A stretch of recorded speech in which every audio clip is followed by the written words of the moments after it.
I'm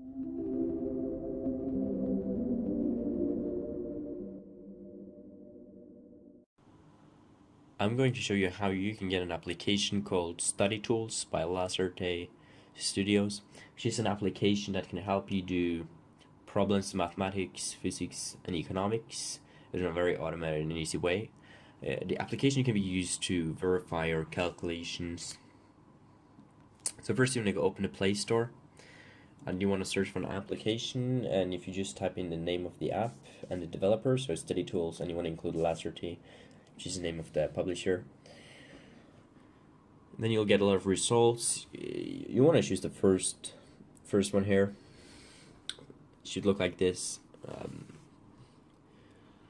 then you want to click install, accept, open.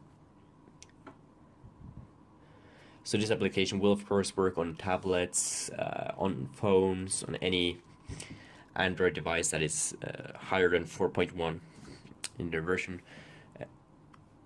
And so here's the main menu where you basically choose between physics, economics, and mathematics. So this depends on what you want to solve.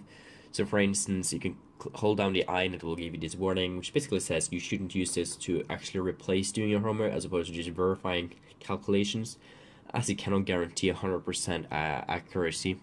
Although from my testing, it is I've never actually discovered any inaccuracies in it. Just keep that in mind. There might still be some. So in physics, you have kinematic solver and projectile solver.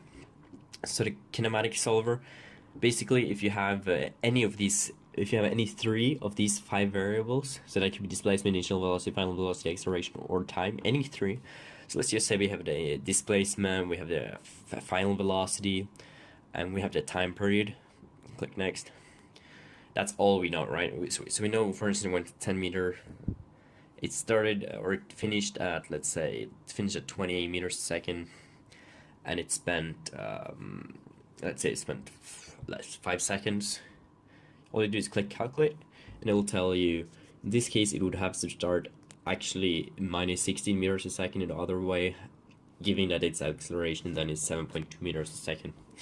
So this is very easy to use to calculate kinematic, any kind of kinematic equation.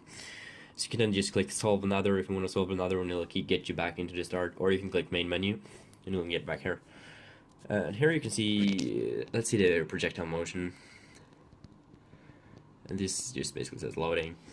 Again, here, if you have the angle, the downwards acceleration, and initial velocity is all you need. So let's say we have an angle of 45 degrees. Let's say our acceleration downwards, let's say it's Earth. And it'll automatically make it negative, so you don't need to worry about that because it's going downwards. And let's say our initial velocity is, well, let's say 15 meters a second. You can just click next, and this is in case your projectile is starting from above the ground. So let's say in this case we're starting 100 meters above the ground. Click that in here. Don't worry about negative, it just means that your ground is 100 meters below your starting point. You can leave this, if this is 0, if you're starting at ground, you can just leave it. You can click it if you want, but it won't change anything. All it'll do is it'll make it 0. Again, in this case we're making it 100. Click next. So here you can see the time and impact would be, so the entire flight time would be 5.7 seconds. It would have traveled a horizontal distance from 60.7 meters. And its impact velocity will be 46 meters a second. Its angle at impact would be 76. Now, of course, it would be 45 if we didn't have any elevation there. But of course, we started 100 meters above the ground, so of course it's going to be greater. And this kind of explains how that angle is measured or calculated. So here again, you can click solve another if you have another one to solve. Or you can do main menu, so let's just do main menu. And that's the main physics functions that we have now. In economics, we have all these 4 functions now. You can click here if you don't know what I mean. We'll give you a lesson. So let's say, for instance, cross elasticity of demand. here all you do is you enter the different things. So for instance, let's say we had an initial one, this, and let's say, oh, I didn't click it there. So let's say initial demand of good A is 1, and then let's say the demand of final good is 2. Let's say price of the original was, let's say price went down on the other one. And again, you can read the definition if you click here. It'll give you what cross elasticity of the demand is. When you click calculate, it'll give you the value right here.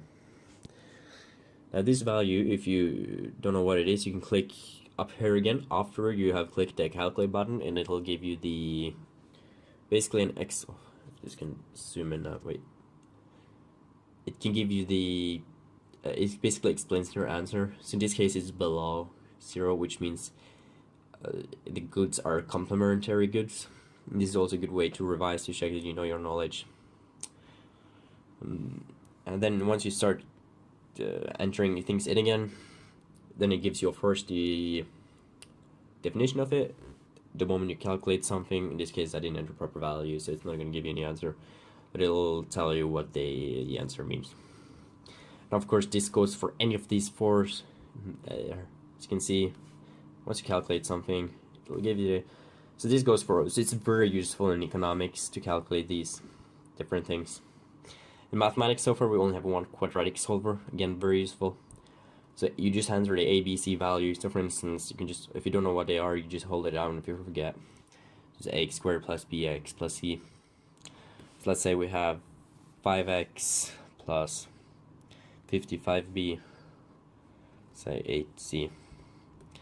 Once you calculate that, it gives you the 2 x-intercepts. Now let's say if you enter an invalid number, right? Let's say you enter an invalid number. It will tell you, or well, it isn't invalid. It just means that the quadratic won't go into the x-intercept. So it says discriminant is negative. The line does not intercept the x-line discriminant, and even tells you the value of your discriminant. So not only does it give you your x value, it also explains to you in case there's no other x value. And those are the main features of this application. You can get it now for free, and it will always be free for any Android device above 4.1. You can only get it on Google Play Store. Sorry, we don't have it on iPhones. That's it. Thank you.